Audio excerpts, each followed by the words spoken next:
Hello class, बच्चों। तो प्यारे बच्चों, स्टार्ट कर रहे हैं नया लेक्चर। बेटा आज हम चैप्टर बबू ये टर्म ना आपने गुडविल और 12 ठीक है ना, लेकिन फिर भी मैं बिल्कुल ऐसा मान के चलूंगा कि कुछ नहीं आता, पर कराऊंगा थोड़ा स्पीडी, आराम से सुनते चलना। कंसेप्ट क्लैरिटी बड़ी जरूरी है। अगर मैं मीनिंग की बात करूं तो बेटा is an organization in an advantageous position। अब कोई ऐसी चीज जो आपको बेटा कहीं ना कहीं कोई एडवांटेज दे, हर वो चीज बेटा गुडविल है। एडवांटेज अभी खोल के देख लो एक मिठाई की दुकान और पता लग जाएगा बेटा 5 स्टार को ज्यादा एडवांटेज मिलता है, आपको पता लग जाएगा गुडविल किसकी है। सर है कि नहीं है गुडविल कुछ ना कुछ एडवांटेज। बेटा गुडविल दो तरीके की होती है। एक बात तो देखा नहीं, लेकिन बेटा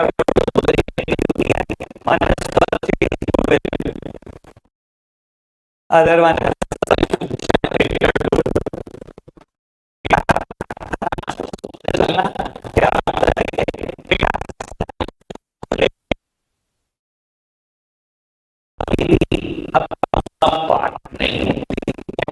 बुक्स ऑफ अकाउंट्स में नहीं दिखाई जाती। मैं कहता हूँ बेटा 5 स्टार जनता सारी फैमिली लगी, 10-12 लोग फैमिली के लगे हुए हैं, 10-12 साल से लगे हुए हैं, इतना क्वालिटी प्रोडक्ट सप्लाई करते हैं। सब कुछ करने के बाद उन्होंने बेटा अपनी यहाँ ठीक ठाक गुडविल मार्केट में बना रखी। ये उनकी गुडविल बेटा सेल्फ जनरेटेड गुडविल है। क्या उनके बुक्स ऑफ अकाउंट्स में कहीं पर भी होगी? बेटा कहीं नहीं होगी। अकाउंट्स पार्ट नहीं,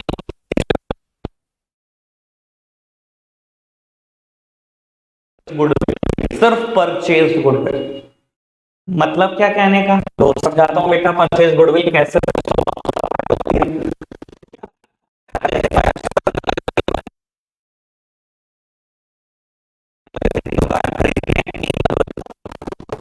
उस दिन हमारे घंटाघर मेन शॉप पे इतनी वैल्यूएशन है, यहाँ पर 3 करोड़ रुपए तो मिले ही मिले, लेकिन हम 3 करोड़ में देना चाहते, हम आपसे चार्ज करना चाहते हैं 4 करोड़। आपने पूछा ये 1 करोड़ किस बात के, गुडविल है।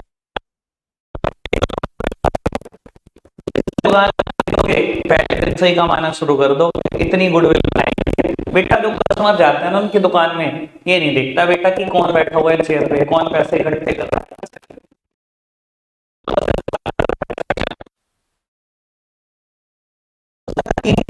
की वैल्यूएशन ही है, 1 करोड़ में गुडविल की चाहिए। और मैं कहता हूँ क्योंकि बेटा ये परचेज ये बुक्स ऑफ अकाउंट्स का हमेशा पार्ट होती है। अब बैलेंस शीट जब आप बनाओगे अपने अगले साल, तो सबसे पहले वहां लिखोगे बिल्डिंग 3 CR, गुडविल 1 CR। ठीक है बेटा, गुडविल साइड में लिखोगे 1 करोड़। क्यों बेटा, ये गुडविल कहां से बेटा, ये पर बुक्स ऑफ अकाउंट्स में दिखाई जाती है। 11वीं तक कुछ नहीं पता होता आपको। अगर एक 11वीं के बच्चे से पूछ लो, उसमें बैलेंस शीट में एसेट साइड गुडविल दिखाई, उसे नहीं पता ये सेल्फ जनरेटेड है परचेज है। मैं तो रखता हुआ है बस गुडविल एक एसेट है, ठीक है ना जी। तो सेल्फ जनरेटेड गुडविल कहीं नहीं आती बेटा, परचेज गुडविल ही आती है। समझ में आई बेटा बात, सिंपल सी बात। आगे बढ़ते हैं, ये तो बेसिक की बात। बेटा आज हमने करनी है गुडविल की वैल्यूएशन, ठीक है जी। सबसे पहला दिन सबसे ज्यादा टाइम कंज्यूमिंग है, मतलब आज का दिन, ठीक है ना। कल मैं चैप्टर खत्म कर दूंगा, ये फर्स्ट श्योर बोल रहा हूँ, ठीक है ना। आज लगाऊंगा बहुत टाइम लगाऊंगा, छोटी छोटी बात पे टाइम लगाऊंगा, कल किसी बात पे टाइम नहीं लगाऊंगा। आज सुन लो ढंग से, जिसने जो सुनना समझना, ठीक है जी। कल चैप्टर खत्म हो जाएगा, टीएस गरेवाल सर के क्वेश्चन तो कर ही लोगे आप, बाकी में तो पास्ट ईयर पे ध्यान ज्यादा लगा, ठीक है जी। लो बेटा सुनना और समझना ढंग से।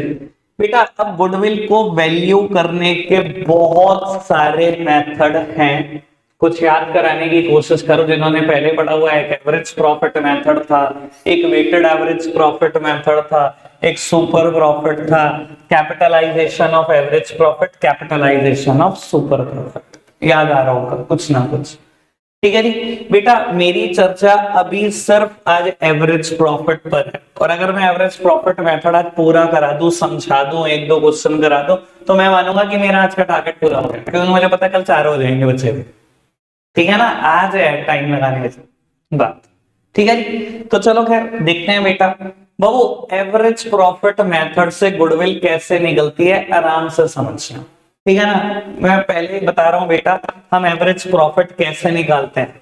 Addition of normal profit of different years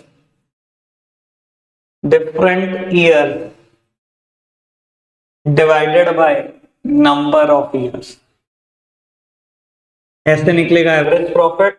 goodwill कैसे निकलेगी, average profit multiplied by number of year purchased.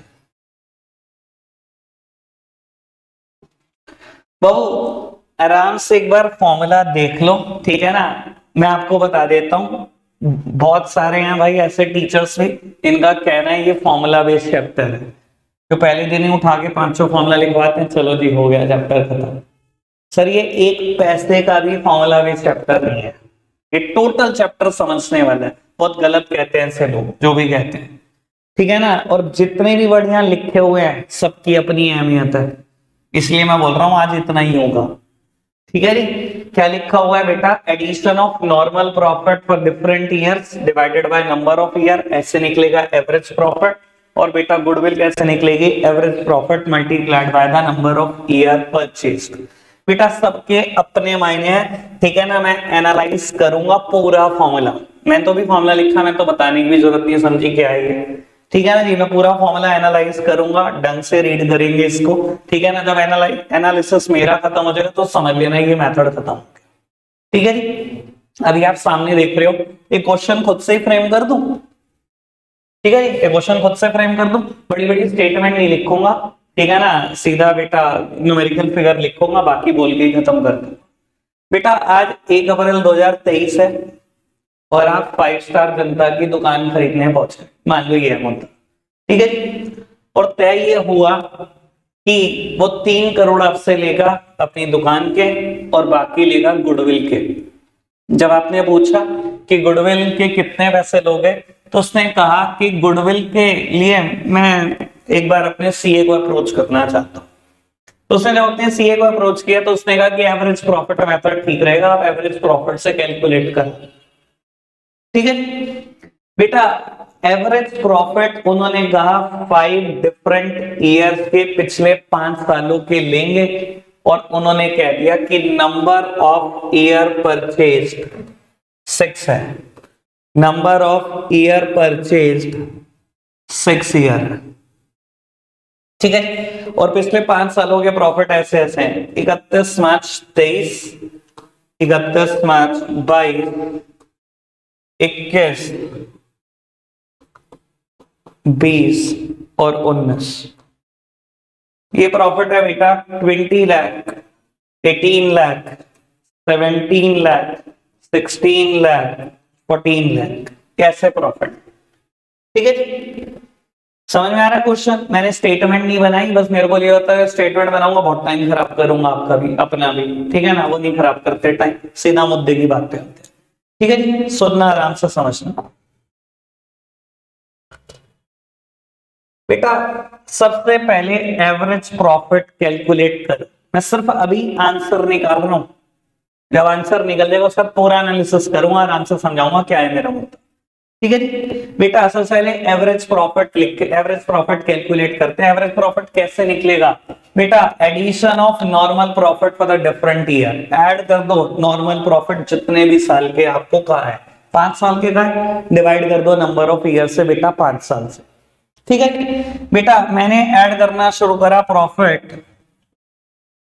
31 March 19 plus profit 31 मार्च 20 और उसके बाद dash dash dash profit 31 March 23 divided by 5 years.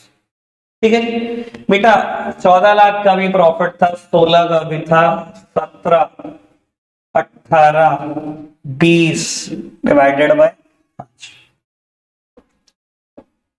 85 lakhs divided by 5, 17 lakhs। ये average profit आया, ये goodwill नहीं आई बेटा। गुडविल कैसे निकलेगी? Average profit multiplied by number of year purchased, number of year purchased. Average profit is 17 lakh, number of year purchase is 6। Babu answer is 102 lakhs, यानी कि 1,02,00,000 रुपए। ठीक है जी, ऐसे बेटा उसने गुडविल की वैल्यूएशन करी। अब आराम से सुनते हैं, समझते हैं, एनालिसिस है मेरा बड़ा चल रहा है बेटा। बहुत सारे मुद्दे हैं इसमें, ठीक है ना, आराम से एक एक करके टच करते हैं। सबसे पहले बेटा बात करते हैं नंबर ऑफ ईयर परचेज्ड की। ये मुद्दा क्या होता है, नंबर ऑफ ईयर परचेज्ड, और इसी से बेटा आपको बहुत सारी बातें क्लियर होने लगेंगी।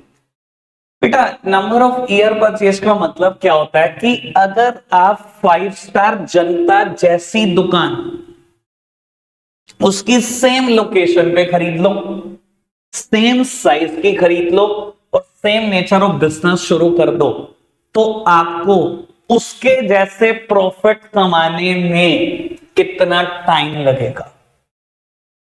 सुन रहे हो बेटा क्या बोल रहा हूं? नंबर ऑफ ईयर परचेज का क्या मतलब होता है, अगर मैं 5 स्टार जनता जैसी दुकान ले लूं, मतलब घंटाघर पे ही ले लूं, उसके बिल्कुल पड़ोस वाली दुकान ले लूं, सेम साइज है उसकी, दुकान 70 गज की, आप भी 70 गज की लेके बैठ जाओ, सेम काम धंधा शुरू कर दो, तो बेटा उसके जैसे प्रॉफिट कमाने में कितना टाइम लगेगा। बेटा शायद आपकी शुरुआत ना लाख रुपए से होगी, साल का लाख ही कमाओगे, शायद 2 लाख ही कमाओगे साल का। उसके जैसा प्रॉफिट बनाने में जितना प्रॉफिट वो अभी बना रहा है 6 साल लग जाएंगे। ये इंडिकेट करता है नंबर ऑफ ईयर परचेज्ड।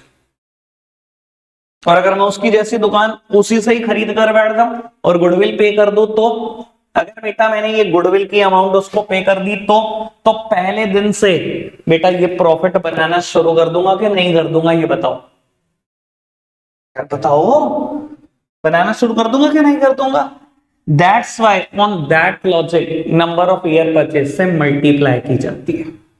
ये पहले दिन ही आप ये प्रॉफिट बनाना शुरू कर दोगे जितना प्रॉफिट वो अभी बना रहा है। ठीक है ना जी, समझ में आ रही है बेटा बात? कोई दिक्कत तो नहीं? नंबर ऑफ ईयर परचेज का मतलब समझ में आया? आधे ज्यादा बच्चों को नंबर ऑफ ईयर परचेज का मतलब नहीं पता, बस ये होता है मल्टीप्लाई करते हैं। फिर तो बेटा फॉर्मूला भी ऐसी है, फिर तो कुछ बात ही नहीं है इसके अंदर। ठीक है जी, अभी तक इतनी बात में कोई दिक्कत तो नहीं? अभी बेटा सुनते जाना, अभी मेरे को और बहुत कुछ बोलना है। एक सेकंड बाबू, अगर अब मैं यहां पर कुछ बातें लिखने जा रहा हूं बेटा, सामने देखना, एक अलग क्वेश्चन ही फ्रेम कर दूंगा यहीं से मैं। Included therein ₹1 lakh for dividend.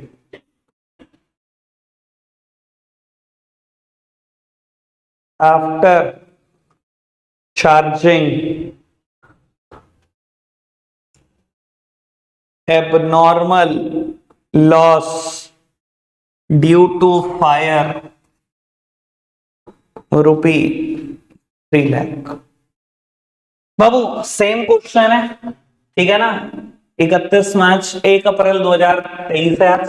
5 star जनता की दुकान खरीदने जा रहे हो, उसने कहा 3 करोड़ शॉप के, बाकी गुडविल कैलकुलेट करा लेते हैं। तो डिसाइड हुआ कि गुडविल कैलकुलेट होगी एवरेज प्रॉफिट मेथड से। ठीक है, पिछले 5 साल का प्रॉफिट उसने बताया, आपको अकाउंट्स दिखा दिए कि मेरे पिछले 5 साल के प्रॉफिट ऐसे ऐसे हैं, ये देख लो मेरे अकाउंट्स जो मैंने इनकम टैक्स में फाइल किए हुए। तो आपने देखा पिछले सालों के प्रॉफिट ऐसे ऐसे थे। जब बेटा आपने प्रॉफिट एंड लॉस अकाउंट देखा तो कुछ चीजें आपको और दिखाई दी, वो भी बेटा मैंने अलग से विजुअलाइज कर दी। इस 18 लाख रुपए में जो 31 मार्च 2022 को हुआ, इसमें 1 लाख रुपए डिविडेंड के आए हुए थे। प्रॉफिट एंड लॉस अकाउंट कभी बनाया बचपन में? छोटे छोटे बच्चे थे 11th क्लास के, कभी पी एंड एल अकाउंट बनाया? तो बहुत सारी इनकम ऐड करते थे, बहुत सारे खर्चे लेस करते थे, वहां income side credit side 1 lakh रुपए ऐड हुए हुए थे डिविडेंड के। ठीक है जी। ऐसे ही बेटा 2021 के प्रॉफिट में आग लगी थी, थोड़ा सा स्टॉक जला था, वो नुकसान हुआ था 3 लाख रुपए का, आपने वो भी दिखाया हुआ है अपने एक्सपेंसेस ऑफ लॉसेस साइड, मतलब डेबिट साइड में प्रॉफिट एंड लॉस अकाउंट की। ठीक है। अब बाबू गुडविल कैलकुलेट करनी है, कैसे गुडविल कैलकुलेट करेंगे, आराम से सुनना और समझना। ठीक है जी। बाकी रेस्ट सारा क्वेश्चन सेम है, नंबर ऑफ ईयर परचेज 6 ही है बेटा, कैलकुलेट करते हैं बाबू। अब मैं जब बोलता हूं ना कि हर वर्ड की अहमियत होती है, तो बच्चे इस बात को कभी समझना नहीं चाहते। एक बात बताओ, मैंने यहां पर लिखा addition of normal profit for the different years, why not मैंने ऐसा लिख देता कि मैं ऐसा भी तो लिख सकता था addition of profit for the different year. मैंने यही वर्ड क्यों लिखा? बच्चे समझते हैं ऐसे ही लिखा, कुछ नहीं होता, ये तो हर किताब में लिखा रहता है, थोड़ी सी अंग्रेजी झाड़ दी और कुछ नहीं किया। यार इसके अपने बहुत मायने हैं, आप समझोगे नहीं कभी इस चीज को। मुझे सिर्फ नॉर्मल प्रॉफिट जोड़ना है। बड़ी mean by normal profit? Sir मैं कॉम्प्लिकेट नहीं करूंगा, मैं बिल्कुल सीधा सीधा आंसर बता रहा हूं आपको क्या है नॉर्मल प्रॉफिट से मतलब। देखो बेटा, नॉर्मल प्रॉफिट से मेरा मतलब क्या है, ये 5 स्टार जनता की दुकान है, मैंने ये दुकान खरीदनी है, ठीक है ना, तो मेरे को जो कमाई देखनी है, गुडविल किसके बेसिस पे देख रहा हूं, एवरेज प्रॉफिट के बेसिस पे ना, उसकी कमाई के बेसिस पे ना, तो मुझे सिर्फ दुकान की ही कमाई देखनी है, दैट्स इट। मैं दुकान खरीद रहा हूं ना, दुकान का ही तो प्रॉफिट मुझे मिलेगा। अगर मैं दुकान खरीद लूं, कल से दुकान का प्रॉफिट ही तो मुझे मिलेगा।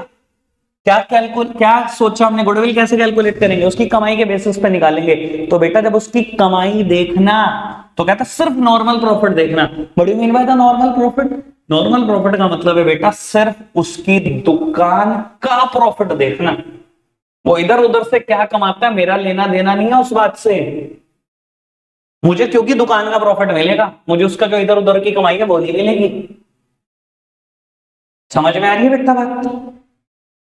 ठीक है जी। दूसरी बात, अगर कोई बेटा एबनॉर्मल इवेंट हुआ है बेटा, वो बार बार नहीं होता, उसको कंसीडर मत करना। अच्छा जी, और डिटेल में जाते हैं, सब सामने देखते रहो बेटा। 31 मार्च 19 का प्रॉफिट मैंने 14 लाख जोड़ दिया, 31 मार्च 20 का प्रॉफिट मैंने 16 लाख जोड़ दिया, 31 मार्च 21 प्रॉफिट है 17 लाख, लेकिन ये प्रॉफिट है 3 लाख रुपए चार्ज करने के बाद जो आग लगी थी उसकी वजह से स्टॉक जल गया था 3 लाख का। बस मुझे एक बात का आंसर दे दो बेटा, ये आग हर साल लगती है, ये बार बार लगती है, लगेगी ये आग दोबारा? सर पता नहीं, ये तो अनसर्टेन इवेंट है, कहीं 100 सालों में भी एक बार हो सकता है पूरी जिंदगी में ना भी हो सकता है बेटा 2 साल बाद हो जाओ। लेकिन बेटा ये कोई नॉर्मल चीज तो नहीं है, इट इज एबनॉर्मल थिंग। अब एक बात सुनो, जब ये प्रॉफिट लॉस अकाउंट बना रखा था ना 5 स्टार ने, तो बेटा 20 लाख रुपए प्रॉफिट दिखा रखा था, पर ये भी दिखा रखा था डेबिट साइड में loss due to fire 3 lakh, और अपना नेट प्रॉफिट दिखाया 17 लाख। तो ये 17 लाख तो ये लिखा, और ये मैंने लिख दिया कि 3 लाख रुपए जो लॉस हुआ था वो एबनॉर्मल इवेंट की वजह से हुआ था। ठीक है जी। पर बेटा मुझे क्या ऐड करना है, addition of normal profit for different years. Normal profit बेटा नॉर्मली तो 20 लाख ही कमा रहा था ना, उस साल की उसकी कमाई तो 20 लाख थी ना नॉर्मल, तो वो तो नॉर्मल प्रॉफिट चाहिए। तो बेटा बड़ी सिंपल सी बात बोलूं, एबनॉर्मल लॉसेस हमेशा ऐड कर दो। उसकी कमाई 17 लाख नहीं है, उसकी नॉर्मल कमाई साल की 20 लाख है, आंख बार बार नहीं लगती। तो बेटा मैंने 20 लाख रुपए जोड़ दिए। भाई ऐसे भी लोग बैठे हुए हैं जो सीधा रटवाते हैं, मैंने बताया लोगों का कहना है फॉर्मूला बेस्ड चैप्टर है, तो पहले दिन ही कहते हैं अब नॉर्मल गेन ऐड होंगे, सॉरी अब नॉर्मल लॉसेस ऐड होंगे। बच्चों का लॉजिक नहीं पता भाई, क्यों ऐड होंगे? मैं बिल्कुल लॉजिक पे बता रहा हूं आपको, एवरीथिंग इज लॉजिकल। ठीक है ना। वो कहते हैं अब नॉर्मल गेन माइनस होंगे। अरे बच्चे को बताओ तो सही क्यों। लो बेटा देखो, कहते 31 मार्च 22 को प्रॉफिट हुआ 18 लाख, लेकिन इसमें 1 लाख का प्रॉफिट हुआ है जो डिविडेंड से हुआ। यानी कि बेटा जब इस साल का P&L अकाउंट देख रहे थे तो ऐसा था, प्रॉफिट था 17 लाख, 1 लाख रुपए का प्रॉफिट इसने लिख रखा था बाय डिविडेंड इनकम या बाय डिविडेंड रिसीव्ड 1 लाख, और नेट प्रॉफिट दिखा रखा था 18 लाख रुपए। ऐसे बेटा उसकी दुकान खरीद रहे हो और कल से आपको दुकान की कमाई मिलनी शुरू होगी। उसने रिलायंस के शेयर खरीद रखे हैं, वहां से उसको डिविडेंड मिला, ये आपको नहीं मिलेगा। या उसने फ्लैट रेंट पे दिया हुआ है, वहां से उसको 5 लाख रुपए इनकम आती है, बेटा आपको नहीं आएगी वो। मुझे उसकी फ्लैट की इनकम नहीं देखनी, मुझे उसकी डिविडेंड इनकम नहीं देखनी, मुझे उसकी दुकान की इनकम देखनी है। दुकान खरीदनी है आपने तो सिर्फ दुकान की कमाई देखो ना। तो बेटा ये एक एबनॉर्मल गेन है, ठीक है। ये नॉर्मल प्रॉफिट नहीं है उसका बिजनेस का, हटा दो इसको बाहर। ऑन दैट लॉजिक ये 1 लाख रुपए मैंने हटा दिए, इस साल की कमाई है 17 लाख, ठीक है जी। और ऐसे ही बेटा इसमें कुछ नहीं है तो 20 लाख डिवाइडेड बाय 5, जो भी कैलकुलेट होगा ये एवरेज प्रॉफिट होगा। गुडविल कैसे निकालोगे, average profit multiplied by the number of year purchased. Logic मैंने बता दिया, नंबर ऑफ ईयर परचेज क्या है, लॉजिक 6 से मल्टीप्लाई कर देना, मेरे एग्जांपल में जो भी होगा आंसर आ जाएगा गुडविल का। आंसर समझ में आया, ये समझ में आया बाबू। देखो रट के 2 दिन 4 दिन तो कहानी चल जाएगी, एमसीक्यूज में कोई फंसा देगा आपको। मैं तो ये बात जानता हूं अच्छे से, ठीक है ना जी। मेरे को नहीं ये बताना क्या ऐड होता है क्या लेस होता है, ये सब आपको आपकी बुद्धि से सोचना है, ठीक है ना। मैं ऐसी बातें कभी लिखवाता हूं ना, इसके ऊपर कभी कोई कंसेप्ट मिलेगा मेरे कंसेप्ट में से, ठीक है। ये आपको सोचना है आपकी बुद्धि से, ठीक है जी। शायद बुक में अब शुरू के 10 क्वेश्चन या पता नहीं 9 क्वेश्चन आपसे हो जाएंगे, ठीक है ना। मैक्सिमम अभी ट्राई करेंगे, अभी प्रॉब्लम लेंगे अगर कोई प्रॉब्लम होगी, ठीक है ना जी। और 5:30 ही होगी छुट्टी पूरे। मेरे को प्लीज इस चीज के लिए मत बोलो, ऑलरेडी बहुत छुट्टियां हो चुकी हैं। अगर आप मेरे को ये कहोगे कि आपको 3rd बुक रिवाइज नहीं करानी, 2 ही करानी है, तो अभी जाओ। अगर मुझे तीनों बुक रिवाइज करानी है बोर्ड तक, तो बेटा आपको यहाँ रोज 5:30 तक बैठना, ठीक है जी। आज के लिए रख रहा हूं इतना ही, प्रॉब्लम हो तो पूछ लेना। Bye bye.